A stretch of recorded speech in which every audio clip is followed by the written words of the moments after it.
Global টি-20 league খেলতে এই মুহূর্তে কানাডায় আছেন সাকিব আল হাসান।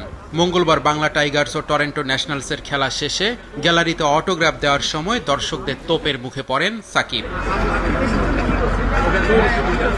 এ সময় সাকিবের পাল্টা প্রশ্ন নিয়ে বাদানুবাদ হওয়ার খবর পাওয়া গেছে। বিষয়টি নিয়ে সামাজিক যোগাযোগ মাধ্যমে তোলপাড়। এত বড় মাপের ক্রিকেটারের এমন আচরণে ক্ষোভ ঝেড়েছেন অনেকেই। বিসিবিও বিব্রত। সাকিব ব্যক্তিগত ব্যাপার না, অবশ্যই ঠিক করে নাই নিশ্চয়ই, কারণ সবারই সব জায়গায় কিন্তু অবদান আছে, ঠিক আছে, এবং কেউ সাকিবের অবদান নিয়ে কিন্তু প্রশ্ন করা উচিত ছিল না। আজকে বাংলাদেশ ক্রিকেট সে যদি ক্রিকেটের অবদান যদি সাকিবের কথা উঠিয়ে থাকে, যেটা আমি শুনেছি, আমি কিন্তু এটা দেখিনি, তো আমরা সবাই জানি সাকিবের অবদান কি।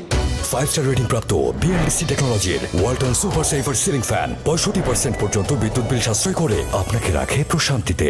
ওয়ালটন ফ্যান হাওয়া বদলে দেয়। সামনেই বাংলাদেশের পাকিস্তান সফর, কিন্তু হেড কোচ হাতুরু সিংহ দীর্ঘদিন ধরে শ্রীলঙ্কায় অবস্থান করছেন। কি হয়েছে টাইগার কোচের? Still he is our coach.